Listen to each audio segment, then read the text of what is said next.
یہ اتنا بڑا وبال ہے جو ہمارے اوپر مسلط ہو گیا. قرآن حکیم میں جو یہ حکم دیا گیا ہے کہ ظالم کا ساتھ نہ دو بلکہ مظلوم کا ساتھ دو، یہ حکم اس وقت ہے جبکہ واضح طور پر پتہ چل جائے کہ یہ شخص حق پر ہے اور دوسرا ناحق ہے. اس وقت تو فرض بنتا ہے کہ حق والے کا ساتھ دیا جائے.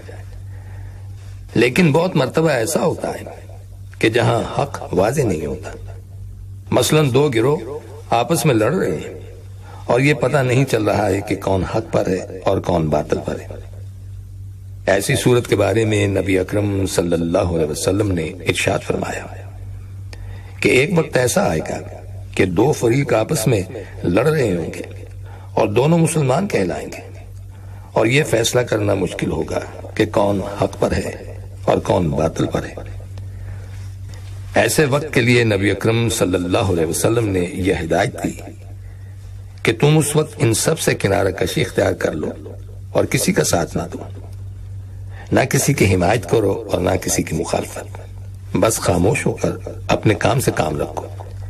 اس لیے کہ اگر تم کسی کا ساتھ دو گے تو کہیں ایسا نہ ہو کہ کسی مظلوم پر تمہاری طرف سے ظلم ہو جائے.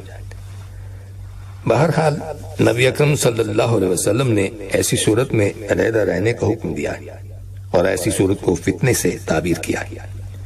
فتنہ اسی کا نام ہے کہ انسان پر حق واضح نہ ہو، یہ پتہ نہ ہو کہ کون حق پر ہے اور کون باطل پر ہے. اگر حق واضح ہو جائے تو وہ فتنہ نہیں، لیکن اگر حق واضح نہیں ہو رہا ہے تو وہ فتنہ ہے، اور فتنے سے نبی اکرم صلی اللہ علیہ وسلم نے الگ رہنے کا حکم دیا.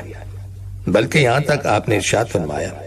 کہ اپنے گھر میں چپ چاپ بیٹھ جاؤ اور باہر نکل کر لڑنے والے گروہوں کو دیکھو تک نہیں،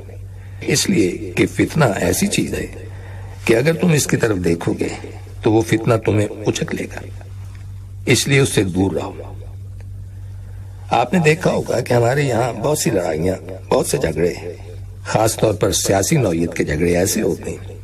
کہ ان میں عام طور پر یہ صورتحال پیدا ہو جاتی ہے. ایسی صورت میں نبی اکرم صلی اللہ علیہ وسلم کا ارشاد یہی ہے کہ آدمی اس سے کنارہ کش رہے. حضرت ابو ذر غفاری رضی اللہ تعالیٰ عنہ سے روایت ہے کہ نبی اکرم صلی اللہ علیہ وسلم نے ارشاد فرمایا، لوگوں کے ساتھ ان کے مزاج اور مذاق اور اخلاق کے مطابق برتاؤ کرو. یہ بھی دین کا ایک حصہ ہے کہ انسان کو جن لوگوں سے واسطہ پڑے ان کے مزاج اور مذاق کی رعایت کرے، اور وہ کوئی ایسا کام نہ کرے جو ان کے مزاج اور مذاق کے خلاف اور جس سے ان کو تکلیف پہنچے، چاہے وہ کام فی نفسہ ہی جائز ہو، حرام اور ناجائز کام نہ ہو، لیکن یہ خیال کر کے کہ اس کام کے کرنے سے ان کے مزاج پر بار ہوگا تو وہ کام نہ کیا جائے، تاکہ اس سے ان کی طبیعت پر کوئی گرانی پیدا نہ ہو. ارشاد ہے کہ اللہ تعالیٰ سے اس طرح دعا کرو کہ تمہیں یہ یقین ہو کہ وہ ضرور دعا قبول فرمائے گا، اور یہ بھی جان لو کہ اللہ تعالیٰ غافل بے پرواہ دل سے نکلی ہوئی دعا قبول نہیں فرماتا. ایک اور حدیث میں ارشاد ہے، جب تم میں سے کوئی دعا کرے تو اس طرح دعا نہ کرے، اے اللہ اگر تو چاہے تو مجھے معاف کر دے، اگر تو چاہے تو رحم فرما، بلکہ پورے یقین اور اصرار سے دعا کرے، اس لیے کہ اللہ کو کوئی مجبور کرنے والا نہیں ہے. ایک حدیث میں ارشاد ہے کہ بندے کی دعا ہمیشہ قبول ہوتی جب تک وہ گناہ یا قطع رحمی کی دعا نہ ہو اور جلد بازی بھی نہ کی جائے. پوچھا گیا، اے اللہ کے رسول، جلد بازی کا مطلب کیا ہے؟ تو آپ صلی اللہ علیہ وسلم نے ارشاد فرمایا، وہ کہتا ہے، میں نے دعا کی اور بار بار دعا کی، لیکن ایسا نظر آتا ہے کہ میری دعا قبول نہیں ہوئی،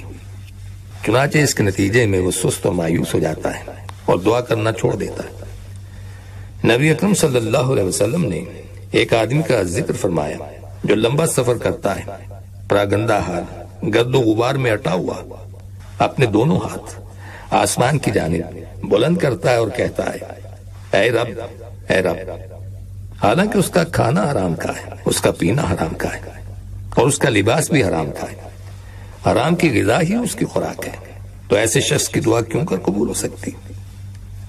ان احادیث کی روشنی میں ان آداب اور شرائط کو ملحوظ رکھتے ہوئے دعا کی جائے تو یقیناً وہ دعا قبول ہوتی ہے، یا اس کے عوض کچھ اور فوائد انسان کو حاصل ہو جاتے ہیں. اور سامعین، ان کلمات کے ساتھ ہی ہمارے آج کے پروگرام کا وقت بھی اب ختم ہوتا ہے، اس دعا کے ساتھ کہ اللہ تعالی ہم سب کو صراط مستقیم پر چلنے کی توفیق عطا فرمائے، آمین۔ آئندہ ملاقات تک کے لیے محمود احمد کو اجازت دیجیے، اللہ حافظ۔